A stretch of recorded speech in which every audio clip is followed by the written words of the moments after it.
दोस्तों नमस्कार। दोस्तों मैं विमल शाही आप सभी लोगों का अपने चैनल में स्वागत करता हूं और उम्मीद करता हूं कि आप लोग सब लोग स्वस्थ होंगे एवं मस्त होंगे। सभी राष्ट्रवादियों सनातनियों से ये निवेदन रहेगा कि आप लोग मेरे चैनल को सब्सक्राइब कर लीजिए और वीडियो को लाइक एवं शेयर भी कीजिए।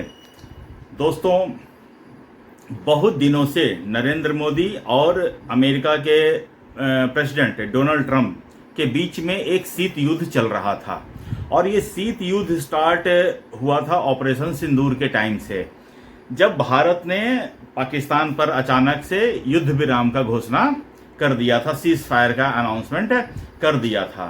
तो ट्रंप चाह रहे थे कि उस सीज फायर का क्रेडिट उनको मिले और भारत ने वो क्रेडिट नहीं दिया।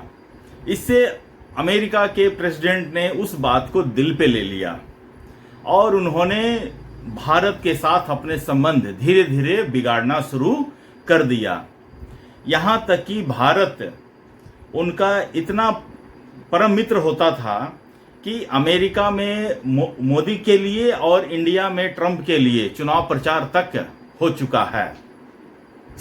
तो ऐसे भारत अभिन्न मित्र है और मोदी जो है ट्रंप के पर्सनल दोस्त हैं।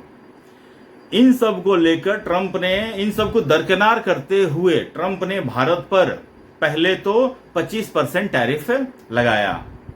उसके बाद उन्होंने कहा कि अगर भारत रसिया से ऑयल इंपोर्ट करना बंद नहीं करता है तो हम और 25% पेनल्टी भी लगाएंगे। उन्होंने वो पेनल्टी भी लगा दिया। तो इस तरह से भारत और अमेरिका के रिश्ते में काफी खटास आ चुकी थी। यहां तक कि अमेरिका के बहुत सारे जो पॉलिटिकल पर्सन्स हैं उन्होंने ट्रंप को खड़ी खोटी सुनाया। ट्रंप को ये तक कहा गया कि आप भारत जैसे देश से आप इस तरह का व्यवहार आप कर नहीं सकते हैं।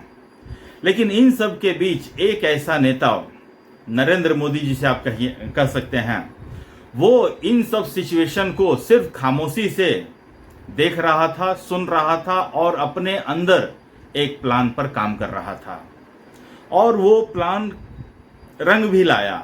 नरेंद्र मोदी एससीओ की मीटिंग के लिए चाइना गए। वहां पर वो पुतिन से और शी जिनपिंग से मिले।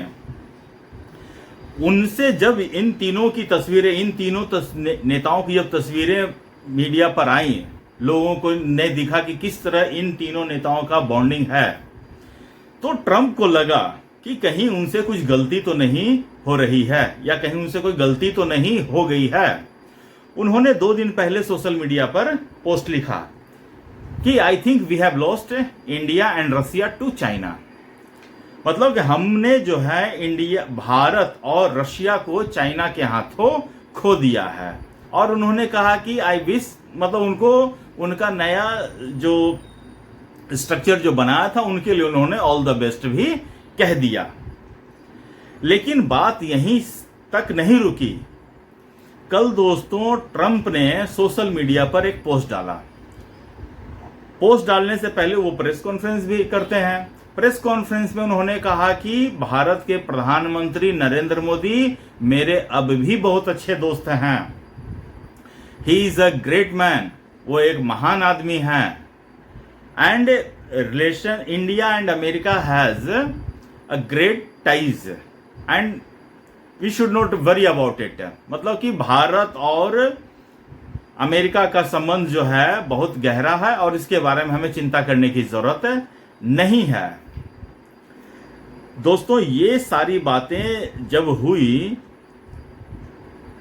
उससे पहले उसके बाद भारत के प्रधानमंत्री नरेंद्र मोदी ने भी, जब डोनाल्ड ट्रंप ने चौका मारा तो नरेंद्र मोदी ने भी बदले से, उनको शॉर्ट बॉल मिला था तो उन्होंने छक्का मार दिया। उन्होंने भी एक्स पर पोस्ट लिखा कि ये डोनाल्ड ट्रंप ने जो हमारे लिए जो बातें बोली हैं और जो हमारा असेसमेंट किया है उसके लिए उनका आभार। तो इस तरह दोस्तों आज एक हैप्पी फ्रेंडशिप डे वाला माहौल बन चुका है। उधर से अमेरिका ने कह दिया है कि भारत हमारा अच्छा दोस्त है, नरेंद्र मोदी हमारे अच्छे दोस्त हैं। इधर से मोदी ने भी चौके पे छक्का रेसिप्रोकेट कर दिया है। तो अब अमेरिका और भारत में मुझे लगता है कि एक नए सिरे से अब बातचीत शुरू हो सकती है।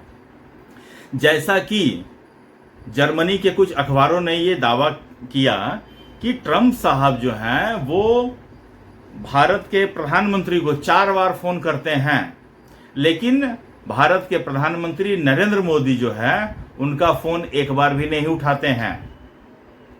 लेकिन अब जो रिश्तों पर जो बर्फ जमी हुई थी वो बर्फ मुझे लगता है कि पिघल चुका है।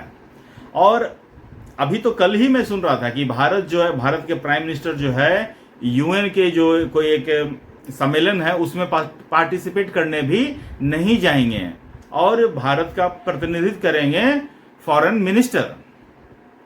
अब ऐसा खबर आ रहा है कि नवंबर में हो सकता है ट्रंप भारत आए और भारत के साथ ट्रेड डील भी हो सकती है। इन सब के बीच तो मैं इतना ही कहना चाहूंगा कि ये कांग्रेसियों का दुख जो है कम होने का नाम ही नहीं ले रहा है।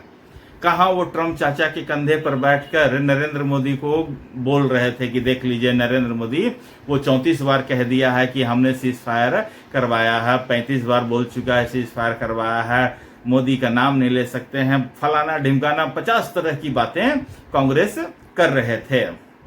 अब कांग्रेस के किए कराए पे फिर पानी फिर गया। कांग्रेस को जो चिट्ठी लिखकर देता है ना कि ये चीज आपको बोलना है, इस लाइन पे चलना है, वही आदमी मुझे लगता है आरएसएस वाला है, जो हमेशा गलत चिट्ठी जो है राहुल गांधी को और कांग्रेस को पकड़ा देता और राहुल गांधी सब झूमने लगते हैं कि अब तो मोदी जी गए। लेकिन भारत और अमेरिका एक नया कहानी लिखने जा रहा है और मैं फिर कह रहा हूं, राहुल गांधी हो या कांग्रेस हो, अगर तुम लोग ये सोचते हो कि तुम विपक्ष में रहकर नरेंद्र मोदी जो अभी इतना पावरफुल हैं उनको तुम हरा दोगे तो तुम कहीं फिर, मैं कह रहा हूं कागज पे लिख लो, ऐसा तुम नहीं कर पाओगे, तुमसे नहीं हो पाएगा। कम से कम 2 जन्म लेने पड़ेंगे तुमको। तो दोस्तों मुझे आज के लिए इतना ही अपडेट देना था। आप लोग अपना ख्याल रखिए, स्वस्थ रहिए, मस्त रहिए। तब तक के लिए नमस्कार, बाय।